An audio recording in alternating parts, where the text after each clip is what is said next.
Bonjour à tous et bienvenue sur la chaîne YouTube que personne connaît. Vous avez trouvé un bébé hérisson et vous voulez apprendre à lui venir en aide? Ou alors vous voulez participer à la sauvegarde de cet animal qui est quasiment en voie de disparition? Eh bien cette vidéo est faite pour vous. On va voir tout ça ensemble. Allez, c'est parti!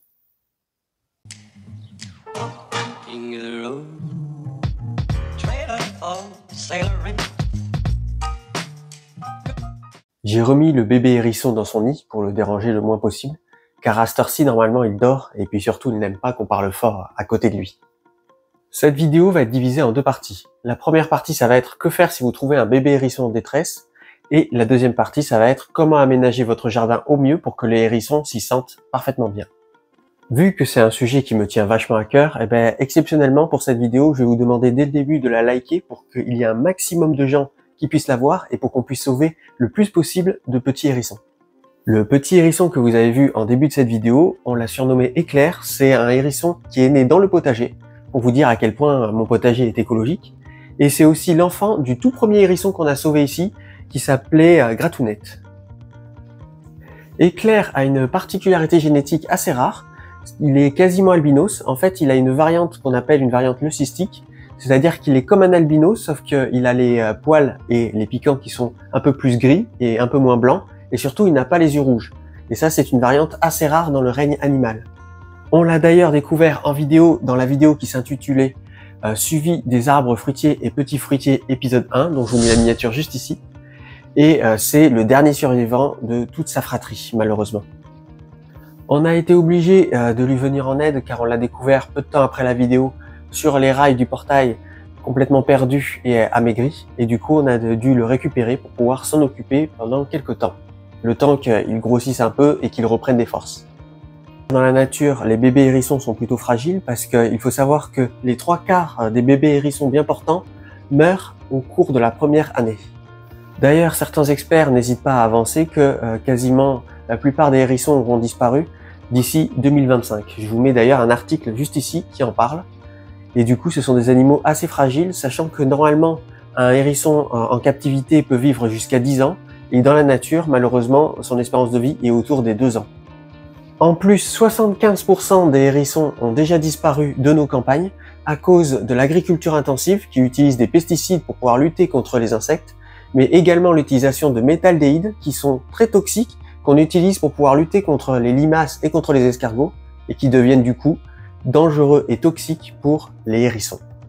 Et c'est d'ailleurs à cause de ça que les hérissons ont dû fuir les campagnes pour aller dans les villes, car dans les campagnes, ils ne trouvaient plus rien à manger, et dans les villes, ils trouvaient enfin des jardins où il n'y avait pas d'utilisation de pesticides ni de produits toxiques, mais par contre, ils sont tombés sur leur pire prédateur, qui est l'homme. Alors, que faire si vous trouvez un bébé hérisson en pleine journée qui semble perdu? Alors déjà, je voudrais briser une idée reçue, c'est qu'un hérisson qui sort en pleine journée, on dit souvent qu'il est forcément en danger.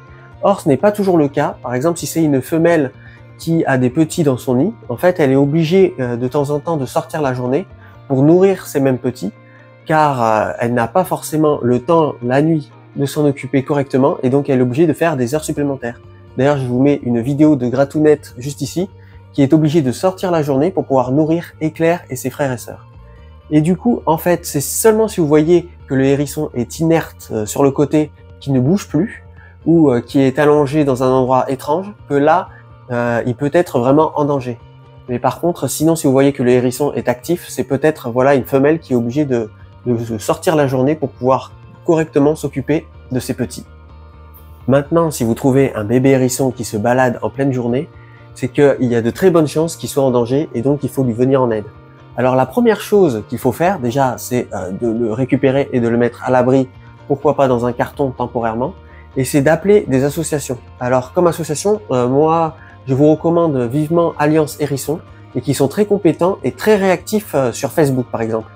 Sinon, n'hésitez pas à contacter aussi des vétérinaires ou plusieurs autres associations qui seront plus à même de s'occuper correctement de ce bébé hérisson. Malheureusement, dans la plupart des cas, les associations sont trop débordées pour pouvoir s'occuper des hérissons. Les vétérinaires ne veulent pas s'en occuper, donc il va falloir que vous en occupiez vous-même. Et du coup, je vais vous montrer tout ce qu'il faut pour que vous puissiez vous en occuper de la meilleure façon possible. Comme cage pour votre hérisson, je vous recommande une cage pour petits rongeurs. Alors c'est une cage qui n'a pas trop d'écart entre les barreaux, parce que si vous prenez une cage pour lapin par exemple, il y a trop d'écart entre les barreaux.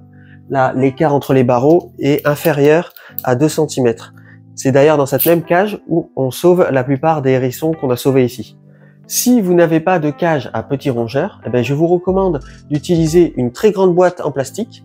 Alors il faut que la boîte en plastique soit vraiment assez large, assez de superficie à l'intérieur pour que le petit hérisson soit à son aise.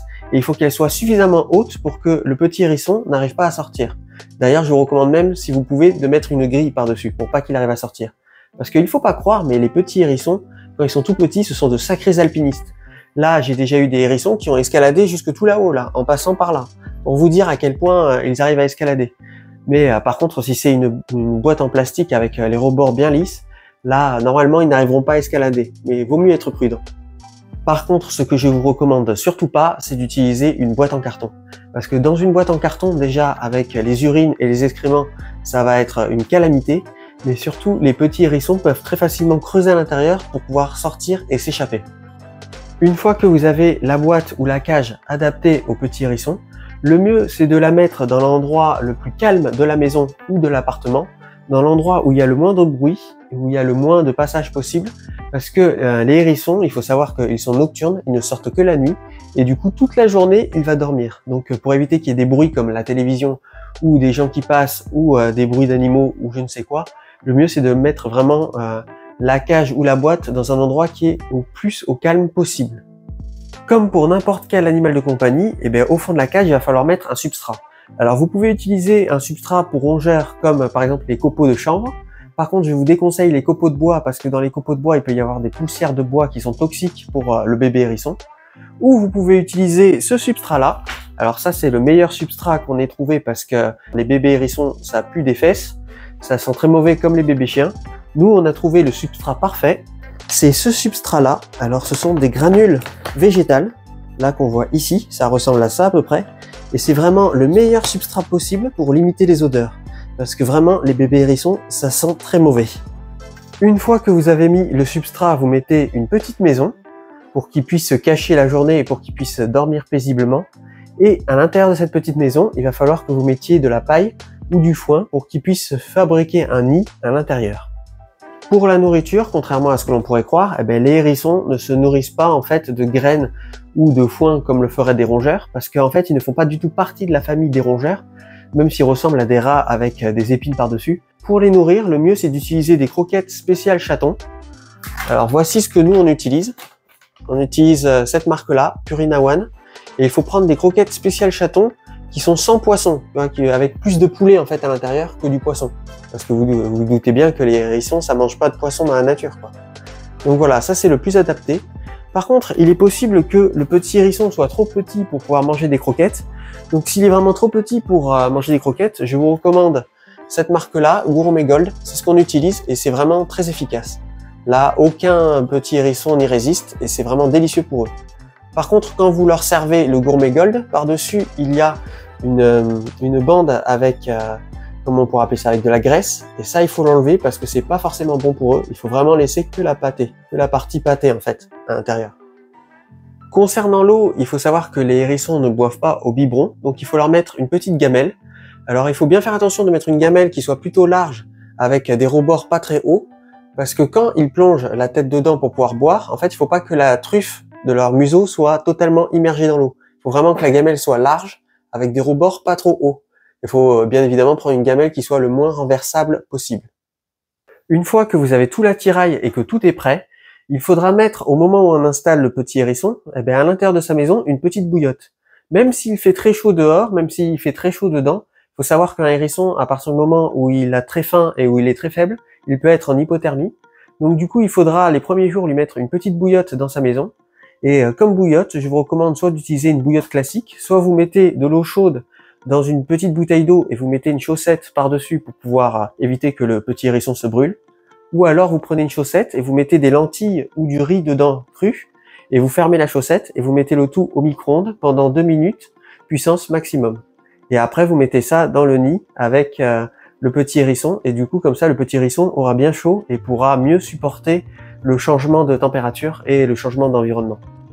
Une petite chose, il paraît que parfois quand les hérissons sont vraiment très mal en point et qu'ils sont restés longtemps dehors en plein soleil, il est possible qu'ils aient des œufs de mouche par-dessus. Et du coup, avant de le placer dans son nid à côté de la bouillotte, il faut retirer les œufs de mouche en priorité. Les œufs de mouche peuvent éclore sur lui et les larves de mouche peuvent le dévorer vivant. Au cas où, je préfère vous prévenir. Donc il faut vérifier que le petit hérisson n'ait pas d'œufs de mouche sur lui. Et si vous en voyez, il faut les retirer avec un peigne ou alors avec une petite brosse à mascara avant de le placer à côté de sa bouillotte. Mais nous, ça nous est jamais arrivé. Maintenant que vous avez toutes ces informations, pour l'entretien, il faudra vérifier que tous les soirs, il ait suffisamment à manger pour qu'il puisse manger toute la nuit et qu'il ait suffisamment d'eau. Et il faudra changer l'eau tous les soirs pour que l'eau soit constamment propre. Et il faudra aussi ramasser les petites crottes et les petites déjections dans la cage régulièrement et changer toute la litière au moins une fois par semaine, grand minimum. Il faut savoir que les hérissons dans la législation française sont des animaux protégés et donc il est interdit de les garder en captivité. Après, si c'est pour les sauver, si c'est le temps d'une courte période, je pense que ça peut être toléré. En fait, c'est surtout une loi pour les imbéciles qui ont tendance à capturer des animaux sauvages pour les avoir comme animaux domestiques. Mais si c'est pour lui venir en aide, je pense que les autorités peuvent le comprendre. Après, il faut pas crier sur tous les toits que vous avez un hérisson en cage chez vous, ce qui est plutôt normal. Une fois que vous avez votre petit hérisson, bien entendu, il faudra le relâcher tôt ou tard. Donc pour savoir quand est-ce qu'il faut le relâcher, il faut le peser régulièrement pour voir un peu son évolution de poids, pour vérifier qu'il prend bien du poids. Et donc du coup, il faut le relâcher quand il pèsera 450 grammes en été. Si c'est en automne, il faudra le relâcher quand il pèsera 600 grammes. Et si c'est en hiver, il faudra le relâcher quand il pèsera 700 grammes. Parce qu'en fait, il faut qu'il ait un poids suffisant pour pouvoir hiberner dans de bonnes conditions. S'il est trop mince, il n'arrivera pas à hiberner. Et en plus, la phase hivernale, c'est une des premières périodes en fait où les bébés hérissons ont tendance à mourir. Juste avant de relâcher votre petit hérisson, vous pouvez lui mettre un petit vermifuge pour chaton. Il faut bien se renseigner sur le poids réglementaire pour donner le vermifuge. Et là, il sera dans de parfaites conditions pour pouvoir survivre dans la nature tout seul. Vous voyez, tout le monde peut venir en aide à ce petit animal. Vous n'avez pas forcément besoin d'avoir un jardin pour aider les hérissons. Si vous vivez en appartement, vous pouvez facilement vous en occuper en appartement. Et par contre, quand il faudra le relâcher, le mieux c'est de le relâcher dans un parc ou dans un endroit où il y a beaucoup d'espace. Et si vous avez un grand jardin, vous pouvez le relâcher dans votre jardin.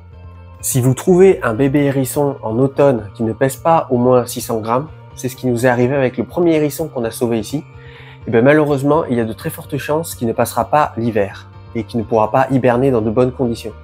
Donc là, vous n'aurez pas le choix, il faudra le garder pendant tout l'hiver et le relâcher seulement au printemps suivant. C'est d'ailleurs de plus en plus courant avec le réchauffement climatique que les hérissons naissent trop tardivement pour pouvoir bien se remplir la panse pour pouvoir passer l'hiver. Et c'est d'ailleurs ce qui nous est arrivé avec le premier hérisson qu'on a sauvé ici, qui s'appelle Gratounette. Et du coup, on a dû la garder pendant tout l'hiver, au chaud, et seulement la relâcher au printemps suivant. D'ailleurs, il est fort probable qu'une fois que vous ayez relâché votre petit hérisson, que même en grandissant, il revienne vous voir de temps en temps le soir pour vous réclamer un peu quelques petites choses à manger. Et c'est assez mignon parce que nous, ça nous arrive tout le temps. On a tout le temps les hérissons qu'on vient de sauver, en fait, qui reviennent régulièrement. Et même le premier hérisson qu'on a sauvé ici, il revient quasiment tous les soirs.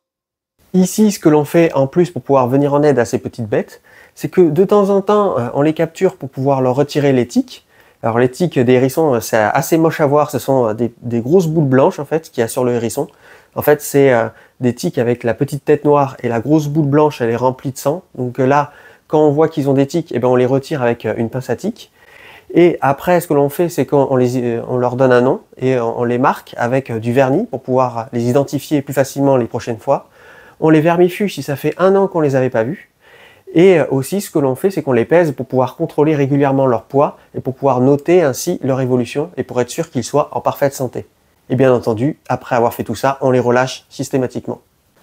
On fait bien sûr tout ça en lien avec des associations de protection des hérissons. Et il y a beaucoup de ces associations pour qui ces recensements de hérissons dans les jardins leur sont bien utiles pour pouvoir au mieux venir en aide à ces petites bêtes. Et vous pouvez, vous aussi, y participer. Je vous mets d'ailleurs toutes les informations un peu partout et je vous mets également des informations en description de cette vidéo. Maintenant, place à la seconde partie de cette vidéo. Comment transformer votre jardin pour que ça devienne un havre de paix à hérissons. Déjà, il faut savoir que les hérissons parcourent plusieurs kilomètres chaque nuit pour pouvoir se trouver à manger.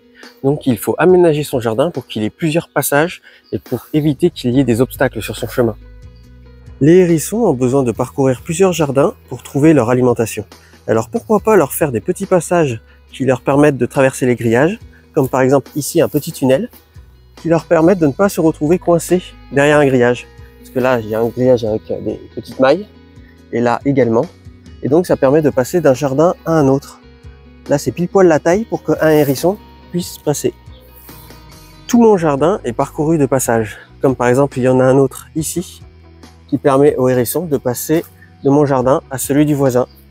Et à partir du moment où on l'a installé, tous les hérissons se sont mis à l'emprunter. D'ailleurs, là, on voit qu'il y a beaucoup de passages. Laisser des petits tas de bois au pied des arbres, en plus d'être super bien pour la biodiversité, peut servir de lieu de refuge pour que les hérissons puissent y faire leur nid.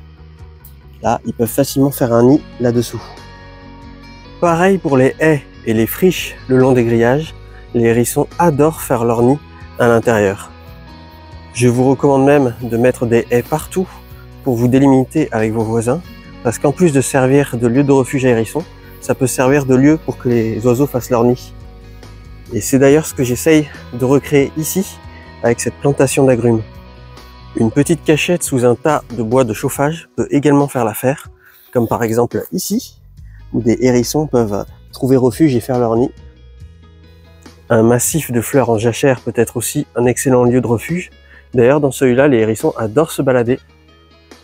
Là, il y a plein d'endroits où ils peuvent trouver à manger. On les entend régulièrement croquer des petits escargots là-dedans. Il y a plein de petits lieux de cachette. Il n'y a pas que les grillages qui peuvent faire office d'obstacle. Par exemple, là, pour pouvoir aller de l'autre côté du jardin, il y a une petite marche, et cette marche est un véritable obstacle à hérissons. C'est pour ça que j'y ai mis un petit escalier ici. Et dans les jours qui ont suivi l'installation du petit escalier, tous les hérissons étaient au courant. Ils passaient tous par là pour pouvoir aller de l'autre côté du jardin. Et d'autres endroits du jardin peuvent être carrément des pièges mortels pour les hérissons, comme par exemple ici. Voilà. Un hérisson peut facilement s'aufiler et passer par là. Et là, ici, il tomberait dans un trou où il serait impossible de sortir. C'est pour ça que j'ai mis un grillage. Comme ça, les hérissons ne peuvent pas passer. Là, s'ils passent par là, ils sont bloqués par le grillage. Et ça évite que des hérissons meurent bêtement. Une petite gamelle d'eau au pied d'un arbre peut leur être également bénéfique pour qu'ils puissent se désaltérer. Ça sera aussi très bénéfique pour les oiseaux du jardin. Il faudra juste changer l'eau régulièrement pour éviter qu'il y ait des larves de moustiques à l'intérieur.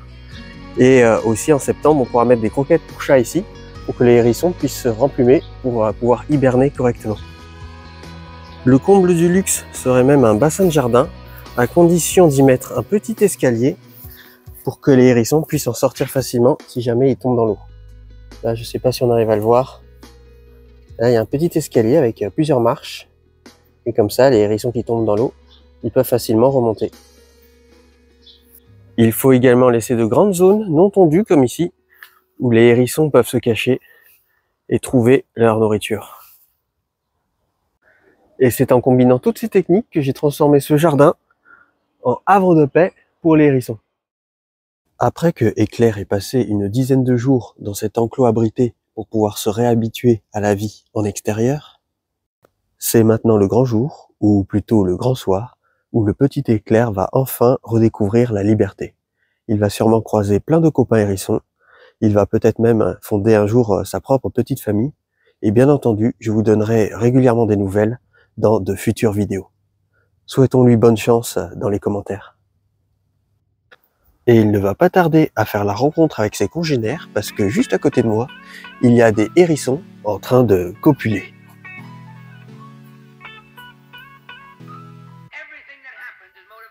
J'espère que cette vidéo vous a plu, je compte sur la commu des connaisseurs pour partager le plus possible cette vidéo et qu'on sauve tous ensemble un maximum de petits hérissons.